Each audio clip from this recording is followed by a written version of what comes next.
background arps, the ones we are going to have a look at now. Background arps, they're like the primary aspect of a background arp is basically that it's not doing too much. It's just like making a harmonic and rhythmic and melodic glue in your track. This is something you can hear pretty nicely in the remix from Adam Port and Cubicolor for Cubicolor No Dancers, and I wasn't able to recreate it, unfortunately, but I think I got some of those tricks he's using. And so primary aspect of a background arp style synth line is that it's not opening up too much. It's very in the background and just supporting the whole harmony in the whole track. So if we just duplicate this channel for a moment and call this the background arp, let's just mute this one and delete our MIDI information here. So the first thing I would suggest you to do, we can use the same wavetable synth for this. This is no problem at all. I will just delete this automation real quick. The important thing is that it's not opening up too much, okay? So if we would create a MIDI channel here and let's just drag in some notes here. I think I would do this with this Sebastian Leger method I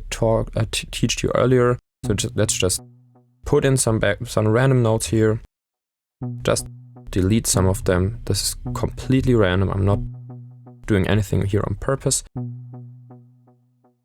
And let's transpose them up an octave so it's not that much in our bass range. And now, okay. Now it's okay. It's not opening up that much, but I think it could be even less. Yeah. Okay, so now we're getting into the direction of a background arp. It's not an arp at the moment because there's nothing that gets arpeggiated and there's not even the shape of an arpeggio, but this is something we can add now. So let's just loop this section again, go back in here and duplicate this rhythmic theme that we just made up, and let's just have a listen to this real quick.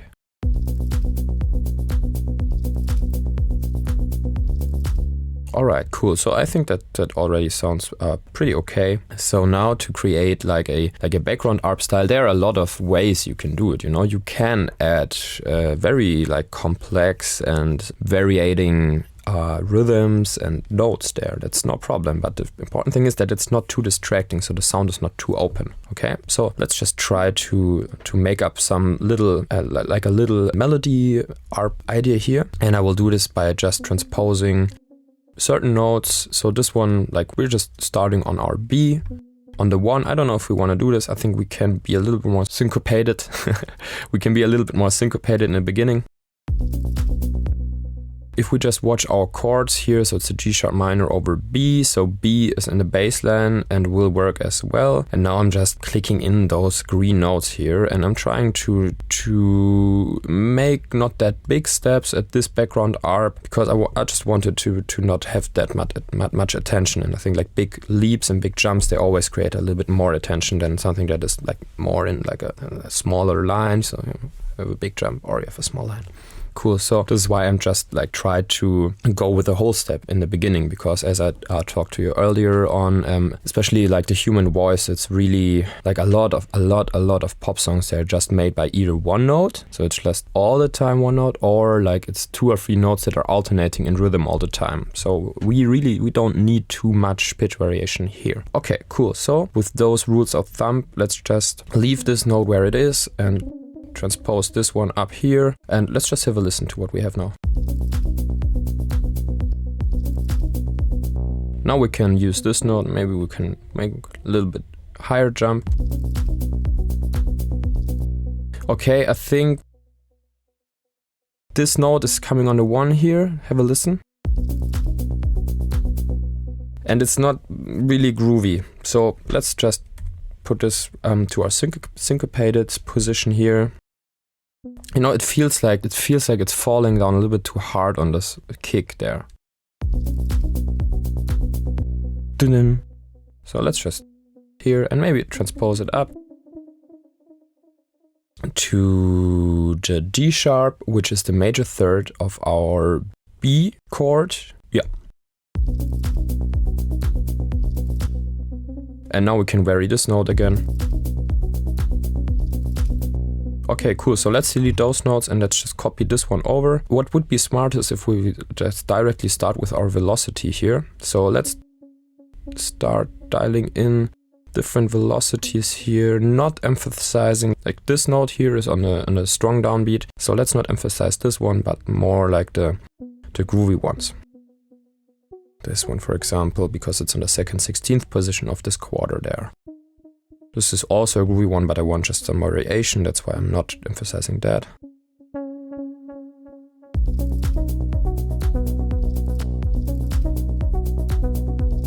Okay. There's something missing here.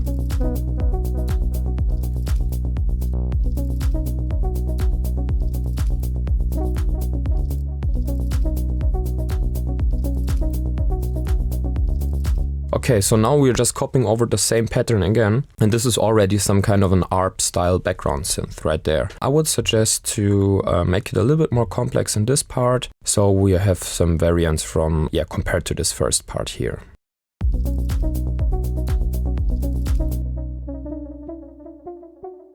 Maybe just transpose this up again, because after the first bar is like over, people will have more attention to, okay, what's coming now, because they're like, we're used to this, every bar something will change, so if the beginning is in the beginning is especially important.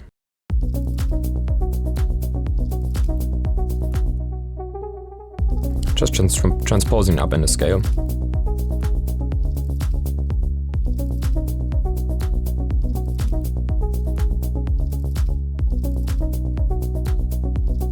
Make this envelope 2 a little bit pluckier again.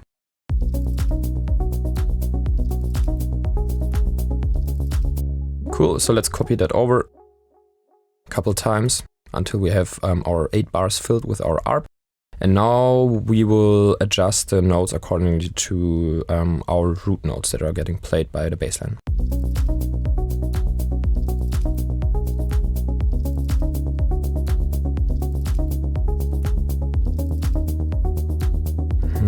It's not working out here, like those.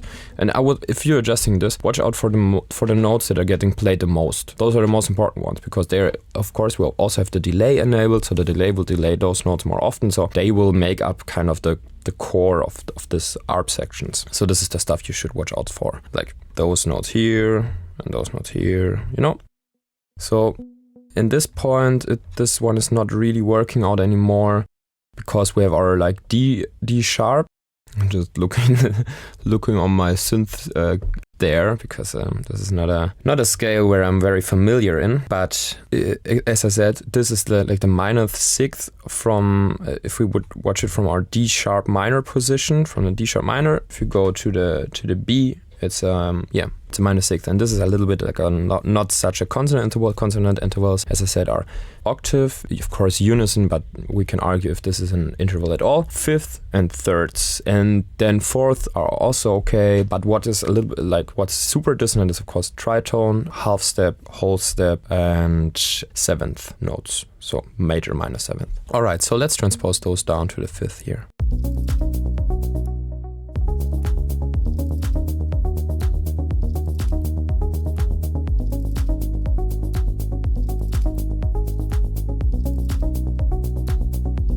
We can leave those here because it's a G minor chord right there, and this will be the minor 3rd.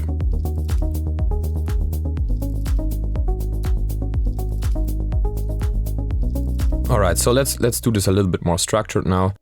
So let's start with the top note. So this is a G sharp. We're in G sharp minor here. That's perfect. This is a G sharp sus4 over C sharp. So this is working as well. There's a D sharp minor, and the G sharp is a 4th above it. So we could like transpose this down to the 5th. Yeah, that's working out. So the last one's the G sharp minor, and this is the G sharp, so this is working out pretty well. So this is like how I would go down every line and then adjust all the single notes if there is a problem to them. If you're like now at home and you're watching this and you're thinking by yourself like, man, this sounds good already, then leave it like that. You know, this is really completely up to you. Alright, so we have our F sharp here, which is the 7th of our G sharp. And it could work out because it's it's a little bit of a higher note, so it's not in a lower register, which could be clashing that much. But we can try to transpose it up here to our G sharp as well. Oops. What's happening here?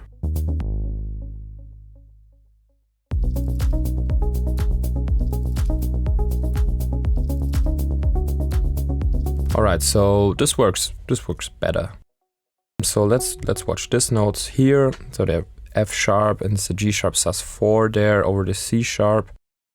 I think this will not work out. We could try to go down on like the 3rd of our C sharp, but this is a note we didn't use at all, so it could be a little bit far out. We will hear. Nope, this is not working. So let's transpose it up to the G sharp as well, or we just leave it where it was. We just leave it there. D sharp, and we watch the D sharp here. Our F sharp is our minor third, so they can stay where they are. And then the last one, we have a F sharp and a G sharp, and this is the 7th of the G sharp. And I mean, it's just playing 2 times, not all the time, so this is why it's working out there as well.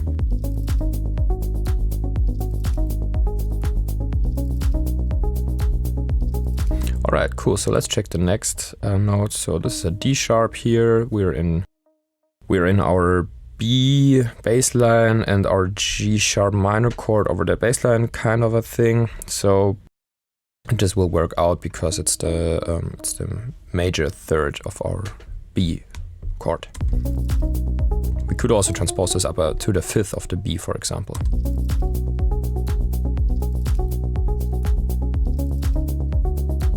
So now we're at G sharp sus4 over C sharp.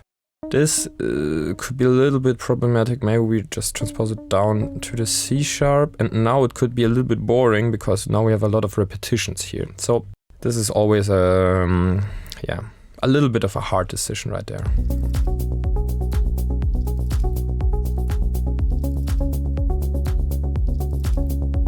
But it works out pretty well here. Alright, so now we're in a D sharp minor, so this is the D sharp, this works out there. And then we get into our G sharp minor. The 5th of a G sharp minor is the D sharp minor, so this can also stay where it is. Great, so next note, I think we don't have to adjust them, they're just like notes that are just being played like in the middle there, just making a little bit of movement. So these ones are going to be the more important ones now, and I think we already fixed them in the beginning, but let's do it again. So this is a B, this will work out. It's either the root note of the B major chord, zack, zack, zack, or it's the 3rd of the G sharp minor chord.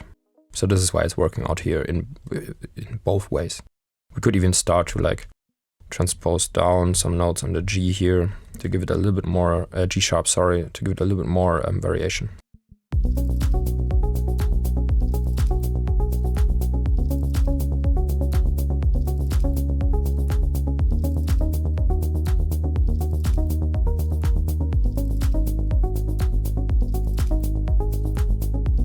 I think this is working out pretty well.